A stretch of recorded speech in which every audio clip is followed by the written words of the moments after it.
किसी की विपत्ति की ताकत नहीं कि हमारी संपत्ति और सुख पर आंच पहुंचा सके, पर यह तभी जब आपका अखंड स्मरण चल रहा है। अखंड स्मरण के लिए वाचो वेगम, मनसः क्रोध वेगम, हिंसा वेग, मुदरोपस्थ वेगम, एतान वेगान सहते यस्तु विद्वान निंदाचास्य हृदयम नोपहन्यात्। जो विद्वान उपासक वाणी का वेग, मन का वेग, क्रोध का वेग, हिंसा का वेग, भूख का वेग और जनेंद्रिय जनित मैथुन का वेग जो सह जाता है, वही महात्मा निरंतर भजन कर सकता है, वही उपासक निरंतर भजन कर सकता है। नहीं, यही वेग आकर उसके भजन में अंतराय पैदा कर देते हैं। वाणी का वेग, वाणी का, मन का, क्रोध का, हिंसा का, उदर का, उपस्थ का यदि आप नहीं सहन करते तो ये आपके भजन में बाधा डाल देंगे, निरंतर भजन नहीं होने देंगे। दूसरा, निरंतर भजन करने में जो प्रभु कह रहे हैं आसीत मत्परः, मेरे परायण होकर भजन करो। अब इन वेगों से बचकर क्यों भजन में चलता है तो उसके अंदर एक बात आने लगती है, मैं अच्छा भजनानंदी हूं। जहां ये बात आई तहां वो दूसरों जो वैष्णव है, महतजन है, महात्मा जन है, वो टीका टिप्पणी करने लगता है उनकी। ये होता है अपने में श्रेष्ठ भाव आने पर दूसरे साधकों की, वैष्णवों की, महापुरुषों की, महतजनों की वो टीका टिप्पणी करने लगता है। ऐसा क्यों, ऐसा, ऐसा क्यों, ऐसा। ये आपके भजन को ही रोक देगा। निरंतर भजन चलने की तो बात जाने तो भजन से ही विमुख कर देगी ये वृत्ति। ये 6 बातें संतों के प्रति नहीं करनी चाहिए। वो वेग सहो और ये बात भूलकर अपनी वाणी पे न लाओ। बास निरूपण, किसी भी संत महात्मा वैष्णव के विषय में ऐसा कहना, ये तो महलों में रहते हैं या ये तो गांव में रहते हैं, ये तो इनको तो गंगा किनारे या स्मशान में कहीं खंडहर में रहना चाहिए, बाबा जी हैं ऐसे वैसे। वास निरूपण करना, तभी जब अहम जागृत होता है तो संतों के प्रति टीका टिप्पणी शुरू हो जाती है। वास निरूपण, किसी भी संत महात्मा वैष्णव के प्रति उसके वास के विषय में बोलना। दूसरा, ज्ञान निरूपण, किसी संत वैष्णव के प्रति ऐसा, ये पढ़े लिखे तो है नहीं, शास्त्रों का इनको ज्ञान तो है नहीं, वेश बना लिया, बस पेट भरण पोषण के लिए घूम रहे, कोई इनको ज्ञान तो है नहीं। क्या भजन करेंगे, क्या विचार करेंगे जब इनको पढ़े ही नहीं है, शास्त्रों का ज्ञान नहीं है, तो क्या ये भजन करेंगे। ज्ञान निरूपण। तीसरा, जाति निरूपण, ऐसा महान अपराध, ऐसा सोचना, ऐसा बोलना, ऐसा देखना, ये महत अपराध है और ये हम लोग ध्यान नहीं देते, फिसल जाते हैं। एक बार एक जगह महात्माओं की पंगत लगी हुई थी, उसमें एक महात्मा को पंगत लगवाने वाले में जो श्रेष्ठ थे, उन्हें एक थप्पड़ मारा और निकालने लगे। वहां हमको भी सेवा दी गई थी, पत्तल उठाना और पोछा लगाना बाद में। तो परुषाई जब होती थी तो उस समय खड़े रहते थे। तत्काल गए, हमने कहा आपने क्यों थप्पड़ मारा? तो उन्होंने जाति निरूपण किया कि इस जाति का है, तुम नहीं जानते हो, और ये साधुओं की पंगत में बैठा है, उनका आचार्य परंपरा का तिलक लगाए हुए है और भेष धारण किए हुए है। आप आचार्य परंपरा की प्रधानता रखते हैं या जाति की प्रधानता रखते हैं? वो महात्मा अश्रु प्रवाह करने लगे कि क्या मेरे को भगवान का भजन करने का अधिकार नहीं है? क्या मेरे को भगवत प्रसाद पाने का अधिकार नहीं है? जब हमें गुरु ने वस्त्र दिया है, भेष दिया है, तो हम संतों की सभा में उन्हीं की आज्ञा से बैठे हैं। वैसे हम इस योग्य नहीं हैं, पर बैठे हैं। उनकी दैन्यता देखकर तत्काल उनको हृदय से लगाया और उनसे कहा कि दोबारा ऐसी गलती ना हो। ये क्या मर्यादा है वेश के ऊपर? और उनके चरण पकड़े, एक बार इनको क्षमा करके आप बैठ जाइए, आप प्रसाद पा लीजिए। उस समय भागवती का आवेश में बोले, उनकी सामर्थ्य नहीं हुई दोबारा उनको वो प्रसाद पा के निकले। मन में ठान लिया कि झोला उठाओ और भागो यहां से। नहीं, जहां संत का अपमान हो वहां नहीं टिकना चाहिए। तो भूल हो जाती है। राजसूय यज्ञ में भगवान ब्रह्मा से लेकर के सब ईश्वर कोटि के महापुरुष पधारे थे, जिसमें स्वयं सर्वेश्वर भगवान श्री कृष्ण विराजमान थे। और उस पवित्रता का क्या वर्णन करना, जहां साक्षात धर्मराज विराजमान है वहां अपवित्रता का प्रवेश नहीं हो सकता। लेकिन यज्ञ की पूर्णता नहीं हुई थी। यज्ञ की पूर्णता सुपच वाल्मीकि के चरण धोकर रसोई में पवाने से हुई थी।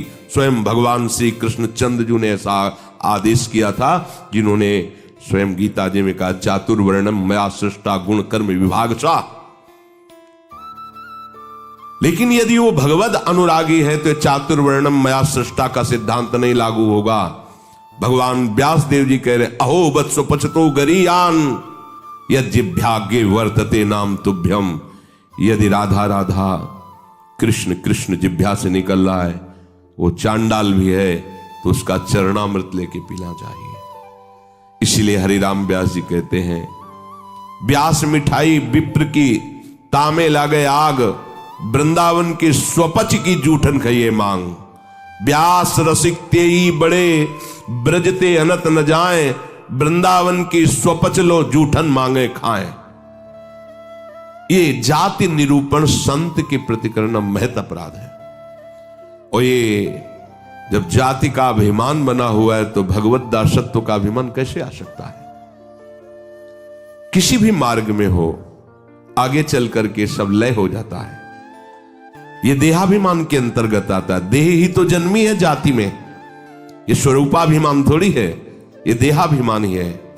इसलिए वैष्णव के सबके एक ही गोत्र है, अच्युत गोत्र।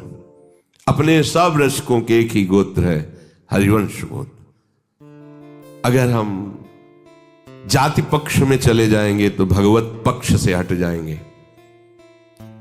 तहां जाति कुल नहीं विचार, कौन सुत्तम कौन गंवार, सार भजन हरिवंश को। और यारस मगन मिटे भवत्रास, सुनहु रसिक हरिवंश विलास, श्री हरिवंश गाय। कहीं भी प्रकट हुआ हो किसी भी कुल में, और वो जब आचार्य के शरणागत हो जाता है, आचार्य परंपरा से, तो अभेद हो जाता है। सुने प्रपन्न जेब है, अभद्र सर्व के गए, तिन्हें मिले प्रसन्न हुए, न जाति भेद मानिए न जाति भेद मानिए। उनको देख करके कहना चाहे, सुभाग हमारे अहोभाग्य आपके दर्शन हुए, आप पधारिए, आप विराजिए। और जैसे अपने पूज्य जनों का स्वागत किया जाता है, ऐसे मन में भी नहीं आना चाहिए कि ये अमुक जाति का संत है, इसके पैर कैसे छुए, इसका चरणामृत के। अगर ऐसा तो आपका भजन बाधित हो जाएगा। जाति निरूपण, यही गलती हो गई थी दंडकारण्य के ऋषियों से श्री माता सबरी के प्रति। एक तो स्त्री जाति और दूसरी भीलनी। कैसे हम महाब्रह्म ऋषियों के बीच में बड़े बड़े कीड़ा पड़ गए थे, सरोवर के जल का प्रयोग नहीं कर सकते थे, सब अशांत थे। और भगवान श्री राम ने माता सबरी को सौभाग्य दिया ऐसा जो ब्रह्म ऋषियों को भी नहीं मिला। इसलिए कभी किसी संत के जाति निरूपण न करें। ये बिल्कुल देखो, हम सब प्रभु के अंश हैं। कर्म के अनुसार शरीर में आए, कर्म के अनुसार कुल में जन्मे, लेकिन हमको वो लेके थोड़ी बैठना है। हमको तो अपने प्रीतम के पास जाना है। हम ये कुल कर्म को लेके, जाति धर्म को लेकर के, शरीर को लेकर बैठे रहेंगे तो अगला जन्म निश्चित हो जाएगा। हमें प्रभु के पास जाना है। जो ही ये बात सोचकर आगे बढ़े तो आप केवल प्रभु के हो गए, खत्म खेल। बस सृष्टि चक्र के खेल के लिए है चातुर्वर्णम। भगवत मार्ग में जे ही आरूढ़ हुए तो वो शरीर राग हटा, भगवत अंश हो। जितने ब्रह्मा जी पवित्र हैं उतने तुम्हारा स्वरूप पवित्र है। जो भगवान शंकर का स्वरूप है वही तुम्हारा स्वरूप है। स्वरूप में अंतर नहीं है, अंतर है देह में। स्वरूप तो सबका एक ही है, भगवत स्वरूप है, सब आत्म स्वरूप है। चौथा, वृत्ति निरूपण। किसी महात्मा को देख के कहना है ना हाथ में माला है, हमें खास तो भजनानंदी तो लगते नहीं, पड़े रहते हैं, इधर खाते उधर खाते, भंडारा खाते, डोलते हैं।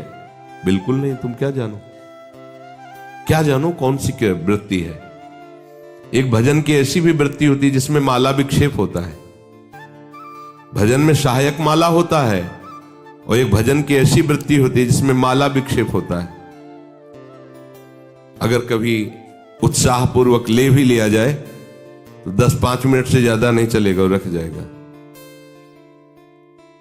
स्वाभाविक छाया हुआ है, अब वहां मन का चलाए तो विक्षेप पड़ रहा है, गिनती करे तो विक्षेप पड़ रहा है, चल रहा है।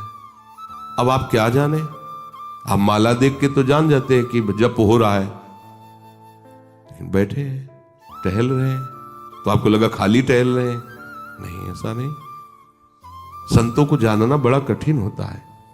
एक बार गुरु जी की सेवा में सुकुमारी शरण थे, जे ही लाडली कुंज में प्रवेश हुए तो महाराज जी ने कहा दुर्गंध आ रही। ऐसे देखा और कहा वैष्णव अपराध करके आ रहे हो क्या? महाराज जी हम साबुन लगा के नहीं नहाते तो शायद शरीर से दुर्गंध। बोले वो दुर्गंध नहीं, ये वैष्णव अपराध की दुर्गंध है। गुरुदेव ने कहा महाराज जी सावधान रहते हैं, कोई वैष्णव अपराध तो नहीं, हमें महसूस हो रही। आप पहले वहीं खड़े रहिए, बताइए क्या वैष्णव अपराध किया। भजन का क्या प्रभाव होता है, बहुत सूक्ष्म है, बहुत सूक्ष्म। महापुरुषों के हृदय से ही पता चलता है ना। प्रारंभ में था तो पंडित बाबा की वाणी पढ़ी तो तन्मयता एकदम पंडित बाबा में हुई। तो दूसरे दिन सेवा में गए तो उन्होंने कहा कि हमारे चिंतन में कृष्ण बलराम आए, तुम्हारे सिवा और किसी का यहाँ आना नहीं है। तो उनका हाँ महाराज जी, पंडित बाबा का चरित्र पढ़ रहे तो एकदम उसमें तन्मयता एकदम। बोले हाँ तभी आया चित्र में। अब कितना सूक्ष्म, मतलब ये सबके समझने की बात। परिक्रमा दे रहे थे जगन्नाथ बाबा की कुटिया, दोपहर में देखा महाराज जी गायब। देखा तो अप्सरा कुंड में ध्यानस्थ एक वृक्ष के नीचे बैठे। महाराज जी वहां से क्यों चले आए? बोले इतनी जोर के गोपाल मंत्र के वहां परमाणु हो सिद्ध पुरुष थे ना, तो हमें विक्षेप पड़ रहा था निज मंत्र में, इसलिए हट के चले आए। वहीं हम पढ़े, हमें कुछ पता नहीं चल रहा। आपका कितना सूक्ष्म। प्रवेश करते ही कह दिया आप वैष्णव अपराध करके आ रहे हैं, दुर्गंध आ रही। वो हाँ महाराज जी अगर ये वैष्णव अपराध है तो फिर वो एक समोसा बांट रहे थे तो एक संत बार बार समोसा ले और खाते जा रहे थे, फिर लेते जा रहे थे, तो उसने धक्का मारा और दबकाक भगा दिया। तो हमें लगा कि कैसे संत है, ये समोसा के लिए बार बार हाथ फैला रहे हैं। तो बोले उनको जानते हो? बोले हाँ प्राय वो दिखाई देते हैं बिहारी जी की गली में। बोले जाओ, महाराज जी ने पैसा दिया 50 रुपये उस समय, अगर जाओ समोसा खरीदो, उनको दो और उनके चरण पकड़ो, उनसे कहो कि आपके प्रति हमारी ऐसी मलिन बुद्धि हो गई थी, आप हमें क्षमा करें, फिर सेवा में आओ। कितना सूक्ष्म है महापुरुषों का सुरक्षा कवच। किसी भी संत के प्रति, वैष्णव के प्रति, ये तो पड़ा रहता है, तो कभी माला नहीं लिए, तो कोई भजन ध्यान करता नहीं, इस प्रकार से उसकी निंदा करना ये वृत्ति निरूपण है। पांचवा है स्वरूप निरूपण। इनके चेहरे में कोई तेज तो है नहीं,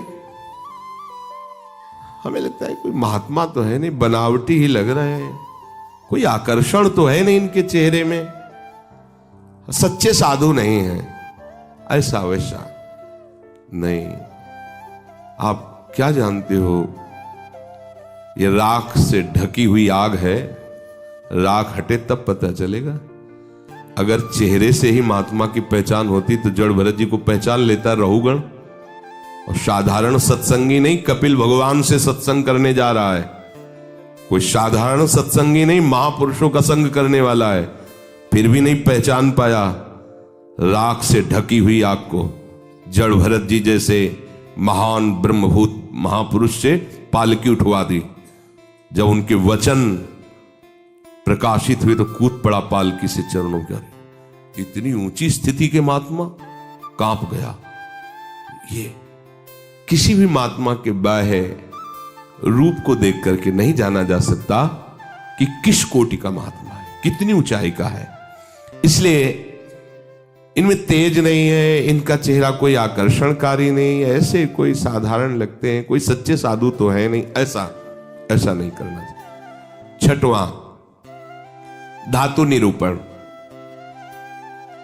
भक्त या भगवत विग्रह की, अच्छा ये पत्थर के ठाकुर जी हैं, सप्तम धातु के हैं, ये काहे से बने हुए ठाकुर जी?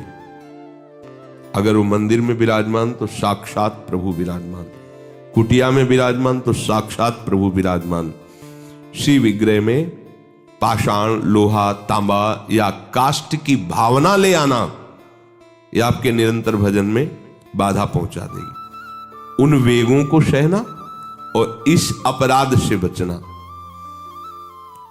जो गुरु ने नाम दिया है, मंत्र दिया है, आराध्य देव का रूप दिया है, उसके सिवा सब माया है, वो अपने को चिंतन नहीं करना, केवल उतना ही चिंतन। ये बहुत कठिन बात है। प्रायः मनमानी भजन करने में ज्यादा अच्छा लगता है, और गुरु मंत्र और गुरु श्री मुख से जो दिया गया उपासना नाम है, पद्धति है, उसमें मन मरता है, इसलिए उसमें मन नहीं लगना चाहता। हम ये देखते हैं, प्रायः कई उपासकों से सुना है उनके हृदय की बात, जो गुरु प्रदत्त है उसमें नहीं लगेगा और मन माने लग जाएगा। मन ने स्वीकार कर लिया चितम केशवम राम नारायण, ये रटे हम उन्हीं गुरु से पूछ रहे हैं जिन्होंने मंत्र दिया है, नाम दिया, ये हम रटे। वे बुरी बात तो है नहीं, भगवान के नाम जपिए, पर बात नहीं बनेगी। जहां बात बननी है वहां मंत्र मूलम गुरु वाक्यम, जो गुरुदेव ने शब्द दिया है, नाम दिया है, मंत्र दिया है, बस होए अनन्य एक व्रत गाए, वही। चाहे जितना मन चंचल हो, जो ऐसी निष्ठा वाला होता है, देर नहीं लगता शांत होने में। पर जिनका है कि छलांग लगाना अच्छा लगता है, थोड़ी देर ये जपा, थोड़ी देर वो जपा, थोड़ी देर वो जपा। अरे भगवान का तो भजन करना है। अभी वो पद्धति को नहीं समझे, अभी रस मार्ग में बहुत दूरी है, अंतराय है। सभी कार्य करते हुए अपने स्वरूप में स्थित रहना। जैसे अपने लोगों का स्वरूप है सहचरी, तो जगने से लेकर शयन तक आपकी स्मृति में रहना चाहिए मैं श्री जी की सहचरी। भले अनुभव में नहीं आ रहा, आपको सहचरी बप्पू का अनुभव नहीं हो रहा, पर हम हैं, मान लेना है। जैसे अपने को अनुभव नहीं था हम किस कुल में जन्मे हैं, पर माता पिता किसी ने तो सिखाया होगा कि तुम पंडित हो, ब्राह्मण हो, बैठ गया ना दिमाग में। इन्होंने लिखा है क्या ब्राह्मण कहीं, और बैठ गया पंडित घर के जन्म है हमारा। ऐसे ही गुरु ने तुम्हें नया जन्म दिया है। न स्त्री हो, न पुरुष हो, न ब्राह्मण हो, न क्षत्रिय हो, न वैश्य हो, न शूद्र हो, न गृहस्थ हो, न विरक्त हो। क्या हो? श्री जी की प्रिय सखी हो तुम। स्वीकार करो। जैसे माँ ने सिखाया था कि ये तुम्हारे पिता हैं और पिता ब्राह्मण कुल के, तो तुम भी ब्राह्मण कुल के हुए। समझ गए? तुम पंडित की संतान हो तो पंडित ही हुए। ऐसे ही तुम हमारे प्रिया प्रीतम के अंश हो। गुरुदेव ने समझाया तुम प्रिया प्रीतम की प्रिय सखी हो। बस ये दिमाग में तुम लाओ पहले, इसी से स्वरूप जागृत होगा। जो उपासना पद्धति मिली पहले दिमाग में ले आओ। न स्त्री हो, न पुरुष हो, न गृहस्थ हो, न विरक्त हो, न ब्राह्मण हो, न क्षत्रिय हो, न वैश्य हो, न शूद्र हो। तुम क्या हो? तुम प्रियालाल के निज जन हो। तुम प्रियालाल की सहचरी हो, प्रियालाल की प्रिय सखी हो। ये सुबह से शयन तक आपके दिमाग में आ जाए। जैसे हम रटते नहीं हैं, पर कभी भी पूछ लिया जाए तो हम अपनी बात बता देंगे। ये शरीर कहां जन्मा है, क्या है, कभी याद नहीं करना है, लेकिन वो आया ना। ऐसे सहचरी बपू का है। हमने दर्शन नहीं किए सहचरी स्वरूप के, पर हमारे गुरुदेव कह रहे हैं कि आप सहचरी बपू हो, आपका स्वरूप सहचरी है, तो हम पहले स्वीकार करते हैं। उठते बैठते चलते फिरते आपके दिमाग में बात बैठ जाए कि मैं श्री जी की प्रिय सखी हूं। युगल सरकार हमारे प्रीतम हैं, और पीछे की जो बातें की गई वो हमारे जीवन में ना हो तो भगवान जो कह रहे हैं, आशीत मत परहा, मेरे परायण होकर बैठ जा, अर्थात आप निहाल हो जाओगे। भगवत आश्रित भगवत परायण वर्तमान में ही आनंदित होता, भविष्य की बात नहीं होती। वर्तमान में जाने मोरी छाती, उसका हृदय जो शीतलता और आनंद से भर जाता है, फिर वो कृतकृत्यता का अनुभव करता है। इसलिए सत्संग का श्रवण करो, फिर मनन करो और उसको जीवन में धारण करो। जो कहा गया नहीं करना उसको छोड़िए, जो कहा गया स्वीकार कीजिए उसको स्वीकार कीजिए। यही विवेक है, असत का त्याग और सत को स्वीकार करना।